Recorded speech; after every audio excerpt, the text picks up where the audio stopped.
बायोसिस्टेमेटिक, या तो आप इसको न्यू सिस्टम बोलिए या बायोसिस्टेमेटिक बोलिए, ठीक है। ये आधुनिक है, ये थोड़े डेवलप्ड टैक्सोनॉमिकल क्लासिफिकेशंस है, ठीक है। तो बायोसिस्टेमेटिक टर्म सबसे पहले इस्तेमाल किसने किया था? जूलियन हक्सली ने किया है। किसने किया है? जूलियन हक्सली ने किया है। तो ये याद रखिएगा, बायोसिस्टेमेटिक जो क्लासिफिकेशन जो टर्म था उसको पहली दफा किसने इस्तेमाल किया? जूलियन हक्सली ने किया। ओके, जूलियन हक्सली ने एक्चुअली में किया कुछ नहीं, जो नए आते हैं ना, अपने पुराने जो रिसर्चर होते हैं उन्हीं की थीसिस को पढ़ते हैं और उसमें इंप्रूवमेंट करते हैं। तो इस बंदे ने आर्टिफिशियल, नेचुरल, फाइलोजेनेटिक सिस्टम को रीड किया और उसमें उसने इवोल्यूशनरी फैक्ट को देखा। क्या देखा? इवोल्यूशनरी फैक्ट को ऐड कर दिया कि अगर किसी जीव में अगर कोई चेंजेस हुए तो कहीं ना कहीं वो इवोल्यूशंस के कारण हुए। कौन से वो कारक हैं, कौन से वो फैक्टर हैं, कौन से वो चीजें हैं जिसने इवोल्यूशंस को क्रिएट किया, ठीक है। तो इस बंदे ने उस चीज को भी इसमें क्या किया है? ऐड कर दिया लाके। अब देखिए, बायोसिस्टेमेटिक जो क्लासिफिकेशन है इसको 5 ग्रुप में आप बांट सकते हो। पहला है मार्को टैक्सोनॉमी। क्या किया? Marco taxonomy. दूसरा है साइटो टैक्सोनॉमी। तीसरा है न्यूमेरिकल टैक्सोनॉमी। चौथा है बायोकेमिकल टैक्सोनॉमी और पांचवा है एक्सपेरिमेंटल टैक्सोनॉमी। भैया ऐसे तो काम चलेगा नहीं, वन वन करके हमको समझना पड़ेगा। देखिए, इसने जो बायोसिस्टम सिस्टेमैटिक क्लासिफिकेशन दिया उसमें जो मार्को टैक्सोनॉमी है वो कहता है भैया मैं तो सिर्फ ऑर्गेनिज्म का फॉर्म और फीचर स्ट्रक्चर देखूंगा, वो दिखता कैसा है, वो है कैसा, है ना, बस इससे मेरी मतलब है। अगर आप सिर्फ देखकर किसी ऑर्गेनिज्म का क्लासिफिकेशन कर देते तो मार्कोलॉजिकल कर रहे, नहीं, मैं नाटा हूं, मैं गंजा हूं, दिस इज माय मार्कोलॉजिकल एप्रेंस, है ना। तो सिर्फ देखकर अगर आपने किया तो उसको आप क्या कहोगे? Marco taxonomy.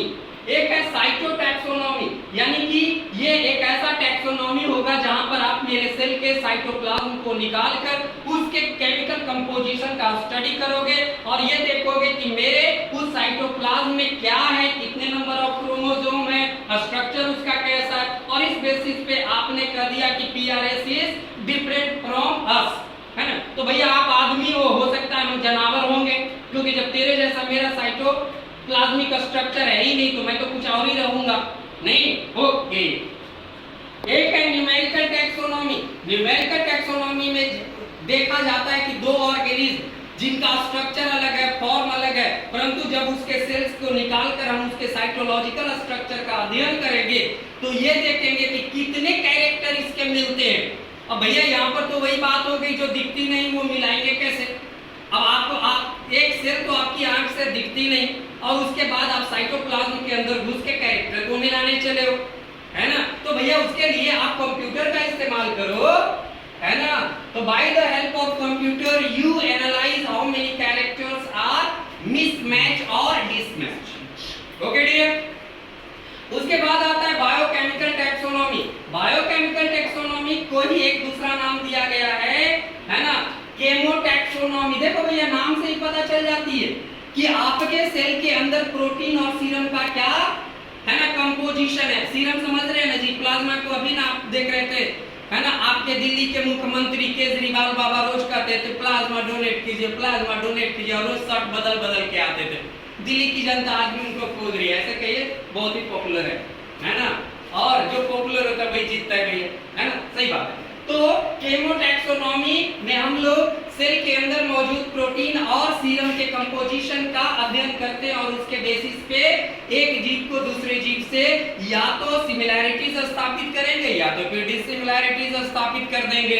ओके, उसके बाद आता है बेटा, है ना, एक्सपेरिमेंटल टैक्सोनॉमी। एक्सपेरिमेंटल टैक्सोनॉमी एकदम पूरी तरीके से डिपेंड है आपका जेनेटिक्स पे।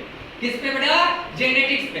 जेनेटिक का अध्ययन करते हैं उसकी एक्सपेरिमेंट के थ्रू और ये देखते हैं कि आपकी और हमारी अनुवांशिकीय, है ना, कैरेक्टर्स कितने मिलते हैं। नहीं तो हो सकता है कि यादव कुल का है और मैं एक राजपूत कुल का हूं, है ना, परंतु अगर हम दोनों अपने जेनेटिक कंपोजिशन को अगर शेयर करके उसका एनालाइज करवा ले, है ना, और जो डीएनए कोडिंग हमारी और आपकी तैयार होगी। आपको पता है आप दो ही कुल से निकले थे, एक रघुकुल और एक यदुकुल, है ना, उससे पहले हम एक ही थे। तो आपकी और हमारी कंपोजिशन मोर देन 97% मैच कर जाएगी, ठीक है।